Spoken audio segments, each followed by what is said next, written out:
बिस्मिल्लाहिर्रहमानिर्रहीम अस्सलाम वालेकुम डियर स्टूडेंट्स। इस वीडियो में मैं आपके साथ डिस्कस करूंगा आपकी फर्स्ट ईयर यानी 11th क्लास मैथ की जो न्यू बुक है उसका चैप्टर नंबर 1 और चैप्टर नंबर 1 की एक्सरसाइज 1.5 लास्ट वाली एक्सरसाइज जो है बेटा उसका अब हमने क्वेश्चन नंबर 4 करना है। क्वेश्चन नंबर 4 में क्या वैल्यू दी हुई है, स्टेटमेंट में ये लिखता है if z1 is equal to 9 into cos 5 pi over 4 plus iota sine 5 pi over 4 and z2 equal 5 into cos pi over 3 plus iota sine pi over 3। ये अगर z1 की वैल्यू है और ये z2 की वैल्यू है तो आपने इसके आगे चार पार्ट जो है वो फाइंड करने हैं। फर्स्ट वाला है z1 प्लस z2 की वैल्यू फाइंड करनी है, z1 माइनस z2 की वैल्यू फाइंड करनी है, z1 मल्टीप्लाई z2 की वैल्यू फाइंड करनी है और z1 डिवाइडेड बाय z2 की वैल्यू फाइंड करनी है। तो ये बेटा इसके चार पार्ट जो है वो हमने करने हैं। तो सबसे पहले बेटा हम इसका ये देखें, ये जो z1 और z2 दिए हुए हैं ये इसकी पोलर फॉर्म में दिए हुए हैं, ये रेक्टेंगुलर फॉर्म में नहीं है। रेक्टेंगुलर फॉर्म वो होती है जिसमें दो वैल्यू होती हैं, पहली अयोटा के बगैर और दूसरी अयोटा वाली। लेकिन यहाँ पे अयोटा पहली रकम अयोटा के बगैर, दूसरी अयोटा वाली है, लेकिन यहाँ पे काज और साइन है, काज और साइन और साथ ये आर भी है। तो जब r cos plus iota sine आ जाए तो वो कौन सी फॉर्म होती है, वो कम्प्लेक्स नंबर की पोलर फॉर्म होती है। तो ये पोलर फॉर्म में दोनों दिए हुए हैं और हमने इनकी ये वाली वैल्यूज जो है बेटा फाइंड करनी है। सबसे पहले क्या करेंगे, हम z1 प्लस z2 जो है वो फाइंड करेंगे। z1 प्लस z2 इसकी वैल्यू फाइंड करेंगे। तो बेटा पहले z1 की जगह इसकी वैल्यू लिखी 9 इंटू कॉज ऑफ ये जो है 5 पाई ओवर 4, ये बेटा 5 पाई ओवर 4, यहाँ पे जो पाई है ना इसका मतलब क्या होता है, ये मैंने लास्ट क्वेश्चन में आपको बताया था, इसका मतलब होता है 180 डिग्री। तो अब यहाँ पे आपने 5 को मल्टीप्लाई कर लेना है 180 डिग्री से, तो ये आ जाएगा 900 और डिवाइड किस पे कर लेना है, 4 पे। तो ये बेटा 225 डिग्री आ जाएगा। तो यहाँ पे ये जो एंगल है आपका रेडियन का ये आ जाएगा 225 डिग्री में, प्लस अयोटा ये वाला साइन और ये भी कितना आ जाएगा 5 पाई ओवर 4 225 डिग्री आ जाएगा। ये भी हमने पहले z1 की वैल्यू लिख ली, प्लस अब z2 की वैल्यू लिखते हैं। z2 की वैल्यू क्या है 5, फिर cos इंटू cos पाई ओवर 3 पाई 180, 3 जो है बेटा 180 को 3 पे डिवाइड करेंगे तो 60 डिग्री, प्लस अयोटा साइन ये भी पाई ओवर 3 60 डिग्री हो जाएगा। अब नेक्स्ट स्टेप में बेटा क्या होगा, हमारे पास ये जो z1 प्लस z2 है इनकी वैल्यू हमारे पास क्या आएगी, ये 9 cos 225 डिग्री, कैलकुलेटर पे लिखे cos 225 और इक्वल बादें तो ये आ जाएगा माइनस 0.71707 इशारिये के बाद बस 3 लिख लें काफी है, प्लस अयोटा और साइन 225 ये कितना आता है, साइन 225 225 डिग्री लिख के इक्वल दबाया तो ये भी आपके पास वही आया माइनस 0.707। ये बेटा इसकी वैल्यू आ गई। अब प्लस 5 और ये जो वैल्यू है cos 60 डिग्री पे क्या होता है, cos 60 डिग्री पे बेटा आपके पास वैल्यू आती है 1/2। तो हम लिख के देख लेते हैं cos और 60, तो ये आएगी बेटा 1/2 यानी 0.5, कैलकुलेटर पे 0.5 आ गया, प्लस अयोटा साइन 60 पे क्या होता है बेटा, ये लिख के देख लेते हैं साइन 60 ये बेटा होता है हमारे पास स्क्वायर रूट 3/2, कैलकुलेटर दे रहा है 0.866, ये वैल्यू बेटा हमारे पास आ गई। अब नेक्स्ट स्टेप में क्या होगा, ये आपके पास बेटा जो है ये वैल्यू जो है 9 इससे मल्टीप्लाई होगा, 9 को मल्टीप्लाई जब हम करेंगे किससे, माइनस 0.7 से, तो ये क्या आएगा 9 मल्टीप्लाई यहां से माइनस 0.707, तो ये बेटा हमारे पास आ जाएगा माइनस का 6 363। फिर बेटा ये 9 इससे होना है, ये माइनस इस प्लस को शुरू में आके माइनस कर देगा, 9 को मल्टीप्लाई फिर इससे किया तो ये यही रहेगा 6.363। और इसके साथ जब मल्टीप्लाई 9 होगा तो साथ आयोटा शुरू में लगाने की बजाय हमने ये लगा लिया। फिर प्लस का साइन ये वाला, ये बेटा अभी हमने ये जो पहली वैल्यू थी z1 की उसको हल किया है। अब हम ये वाली वैल्यू को हल करेंगे। ये वैल्यू बेटा जो है 5 इससे मल्टीप्लाई होगा, ये सॉरी बेटा यहाँ पे मैंने काज लिख दिया है, काज 60 की जगह सिर्फ 0.5 आना है। अब 5 को मल्टीप्लाई 0.5 से किया, 5 मल्टीप्लाई 0.5 तो ये आपका क्या आ जाएगा बेटा 5 मल्टीप्लाई 0.5, ये बेटा 2.5 आ गया। उसके बाद ये वाली वैल्यू इससे मल्टीप्लाई होगी, 5 को मल्टीप्लाई किससे किया, 5 मल्टीप्लाई हुआ 0.866 से, तो ये हो गया बेटा 4 ये प्लस ऐसे ही 4.33 ये आ गया। और साथ ये वाली रकम दूसरी जो थी इसके साथ आयोटा। ये बेटा यहाँ से यहाँ तक ये z1 है, ये z2 की वैल्यू दोनों को हमने सॉल्व कर लिया। और ये दरमियान में जो इनके प्लस था z1 की वैल्यू प्लस z2, ये z1 की वैल्यू को हमने सॉल्व करके बेटा रेक्टेंगुलर फॉर्म में लिख लिया ये z2 की, और इनके दरमियान में हमने प्लस लगा लिया, इनको ऐड करना है।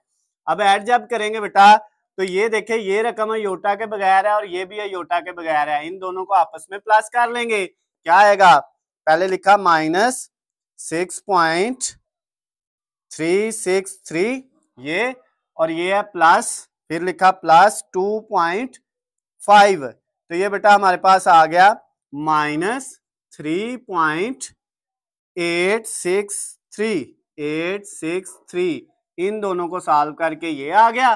फिर बेटा इन दोनों वैल्यू को लिखना है, माइनस ये अयोटा वाली जो है, माइनस कौन सी वैल्यू है 6.363, ये अयोटा नहीं लिखना, और साथ ये वाली प्लस 4.33 ये वाली वैल्यू बेटा, इसको और इसको जब हमने किया तो ये हमारे पास क्या आ गया, ये आया -2.033। और इसके साथ क्योंकि ये दोनों रकमें अयोटा वाली थी तो इनके साथ क्या आ गया, अयोटा वाली। अयोटा के बगैर को अयोटा के बगैर वाली वैल्यू में प्लस माइनस कर लिया, अयोटा वाली को अयोटा वाली के साथ कर लिया। तो ये बेटा आपके पास z1 प्लस z2 का आंसर आ गया है। अब हमने क्या करना था, z1 माइनस z2 करना है।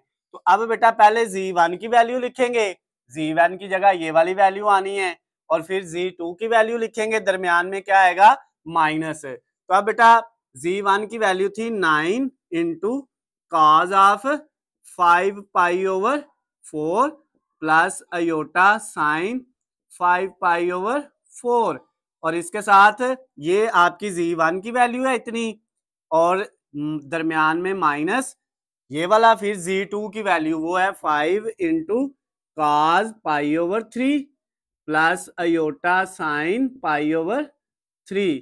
ये बेटा आपके पास किसकी वैल्यू है, z2 की। दोनों को क्या कर दिया माइनस, जैसे यहाँ पे किया था। अब ये बेटा हमें जो है ये सारे को सॉल्व करके जो है ना, ये सारा जो सॉल्व करके आया था ये आया था -6.363 -6.363 अयोटा, ये वैल्यू आई थी बेटा किसकी, z1 की, ये जो है उसके रेक्टेंगुलर फॉर्म में। और फिर ये दरमियान में माइनस, और ये आई थी बेटा किसकी वैल्यू, z2 की रेक्टेंगुलर फॉर्म में, कितनी 2.5 प्लस 4.33 अयोटा। ये हमने अभी वैसे ही लिख लिया, ये अंदर दो स्टेप ऐसे ही आने थे, आप उनको कर भी सकते हैं, नहीं भी करना चाहते डायरेक्ट भी लिख लें क्योंकि हमने ऊपर अभी किया है। लेकिन अगर पेपर में डायरेक्ट सिर्फ ये वाला आता है, ये z1 z2 दिया हुआ और ये कहता है फाइंड करें, तो फिर इसके नीचे आपको ये इस तरह दोनों पार्ट इसके करने पड़ेंगे, इसको डिग्री में चेंज करके काज की वो वैल्यू डिग्री वाली निकालनी पड़ेगी और मल्टीप्लाई करना पड़ेगा। अब बेटा ये -6.363 -6.363 अयोटा, ये -2.5 ये वाला अंदर मल्टीप्लाई हुआ, इसको माइनस कर दिया, ये माइनस इस प्लस को भी क्या कर देगा, -4.33 अयोटा। यहाँ से आगे चेंज हुआ है, यहाँ पे प्लस था तो आगे वाले वैसे रहे थे, माइनस है तो साइन चेंज हो जाएंगे। अब फिर उसी तरह से बेटा हम करेंगे, ये पहली वैल्यू जो अयोटा के बगैर है -6.363 ये, और -2.5 इन दोनों को बेटा किया इसको और इसको लिखा जब कैलकुलेटर पे तो ये -8.863 आ गया। और अयोटा वाली ये है और ये है, इन दोनों को सॉल्व किया, -6.363 ये वैल्यू है अयोटा वाली, फिर ये -4.33 ये दबाया बेटा, इक्वल तो हमारे पास आ गया माइनस का 10.693, और ये दोनों अयोटा वाली थी तो इनके साथ क्या आ गया, अयोटा आ गया। तो ये बेटा आपके पास Z1 माइनस Z2 की वैल्यू भी फाइंड हो गई है। अब हमने बेटा क्या करना है, अब हमने जो है वो वैल्यू फाइंड करनी है हमारे पास जो है वो Z1 मल्टीप्लाई Z2 की, Z1 multiply Z2, Z1 multiply Z2। अब इसका बेटा जो है ना सेम उसी तरह भी कर सकते हैं, पहले इक्वल के आगे जो है बेटा इसकी वैल्यू फाइंड करने के लिए पहले Z1 की वैल्यू लिखे फिर मल्टीप्लाई Z2 की, तो वो थोड़ा लंबा हो जाएगा। तो हम इसका थोड़ा शॉर्टकट करते हैं, इसका फार्मूला हम ये लगा लेते हैं, ये इसका फार्मूला R1 मल्टीप्लाई R2 और उसके साथ मल्टीप्लाई कॉज ऑफ θ1 प्लस θ2 ये बेटा, और फिर plus iota sine of θ1 plus θ2। ये फार्मूला बेटा हमारे पास है किसको फाइंड करने का, Z1 प्लस Z2 को फाइंड करने का ये फार्मूला है। अब इसमें R1 R2 क्या है, यहाँ पे बेटा ये देखें हमारे पास R ये है, ये जो Z1 की पहले ही वैल्यू है ना ये R है, ये R1 है और ये 5 क्या है, R2 है। क्लियर होगी बात। ये बेटा जो 5π/4 है ना पहले वाले Z1 का, ये और ये θ1 है, और ये वाला जो है π/3 ये क्या है, θ2 है। ये बात याद रखिएगा, Z1 की ये जो वैल्यू है पोलर फॉर्म की ये 9, ये R1 की वैल्यू है, ये θ1 की वैल्यू है। ये Z2 की ये जो वायर वाली वैल्यू है ये R2 है, और ये π/3 जो एंगल है ये θ2 है। तो अब इसमें बेटा अगर हम वैल्यू पुट करते हैं Z1 मल्टीप्लाई Z2, ये डॉट का मतलब मल्टीप्लाई है, तो पहले R1 लिखना पड़ेगा वो 9 है, मल्टीप्लाई R2 लिखना पड़ेगा वो कितना है, वो 5 है, और फिर उसके बाद ब्रैकेट में कॉज ऑफ θ1 कितने है, वो है 5π/4, और उसके बाद प्लस θ2 कितना है, वो है π/3। नेक्स्ट बेटा प्लस अयोटा साइन, फिर पाई ये θ1 5π/4 प्लस θ2 क्या है हमारे पास, ये है π/3। अब बेटा इनको आगे आपने सॉल्व कर लेना है, 9 को 5 से मल्टीप्लाई किया तो 45 आ गया। उसके बाद कॉस, ये बेटा दोनों का एलसीएम ले लें, तो एलसीएम लेंगे तो ये 4 और 3 मल्टीप्लाई हो जाएगा 12, नीचे वाले ये 3 को 5 से मल्टीप्लाई कर देंगे 15π हो जाएगा, और उसके बाद 4 को पाई से कर देंगे तो ये 4π आ जाएगा, यानी नीचे वाले दोनों मल्टीप्लाई होके नीचे आ गए, ये इससे और ये इससे क्रॉस मल्टीप्लाई हो गया, प्लस अयोटा ये साइन भी ऐसे ही आ गया, और इनका भी एलसीएम वही आया 12, ये इससे हुआ तो 15π प्लस ये इससे हुआ तो 4π, सेम बेटा जैसे हम एलसीएम पहले लेते आए हैं। अब ये 45 इंटू कॉज ऑफ कितना आ गया 15 और 4 19 7π डिवाइडेड बाय 12 प्लस अयोटा, और ये साइन बेटा क्या आ गया आपके पास, ये भी 19π/12। तो ये बेटा आपका जो है Z1 मल्टीप्लाई Z2 का क्या आ गया, आंसर आ गया। यहां तक आपने बेटा करना है, आपको पूरे नंबर इसके भी मिल जाएंगे। अब हमने क्या करना था, Z1 ये 4 वाला पार्ट जो है उसको डिवाइड करना है Z2 पे, ये जो लास्ट वाला इसका 4th वाला पार्ट है, तो ये कैसे करेंगे बेटा, इसका क्या फार्मूला है, इसका फार्मूला हमारे पास यहाँ पे Z1 R1 मल्टीप्लाई R2 था, यहाँ पे R1 डिवाइडेड बाय R2 होगा। और उसके बाद यहाँ पे बेटा आगे bracket, same formula cos of θ1 plus θ2 है, अब माइनस θ2 आ जाएगा, बस ये फर्क है। और फिर plus iota sine of θ1 minus θ2, बस ये फर्क है बेटा। यहाँ पे θ1 प्लस θ2 था दोनों में, यहाँ पे θ1 माइनस θ2 है दोनों में। और ये जो R1 और R2 मल्टीप्लाई हो रहे थे, इसमें डिवाइड हो रहे हैं। अब वैल्यू बेटा इनकी वही है। R1 की वैल्यू क्या थी 9, R2 की क्या थी 5, उसके बाद cos ऑफ θ1 क्या था 5 पाई/4 माइनस θ2 क्या है पाई/3। इधर भी बेटा प्लस अयोटा साइन θ1 5 पाई/4 और θ2 क्या है पाई/3। क्लियर होगी बात। अब 9/5 ये बेटा cos, इन दोनों का एलसीएम लेंगे फिर कितना आएगा 12 आ जाएगा एलसीएम। ये इससे होगा 15 पाई और माइनस ये इससे होगा 4 पाई, जैसे पहले हमने ऊपर वाले पार्ट में किया है। प्लस अयोटा साइन और इधर भी बेटा नीचे 12, ये 15 पाई माइनस 4 पाई। अब नेक्स्ट स्टेप में क्या होगा बेटा हमारे पास, इसका जो नेक्स्ट स्टेप होगा उसमें बेटा हमने क्या करना है, ये 9/5 ऐसे ही इंटू कॉज ऑफ 15 पाई में से 4 पाई माइनस किए तो बेटा ये बच गया 11 पाई और नीचे आ गया 12, फिर प्लस अयोटा साइन, ये भी 11 पाई/12।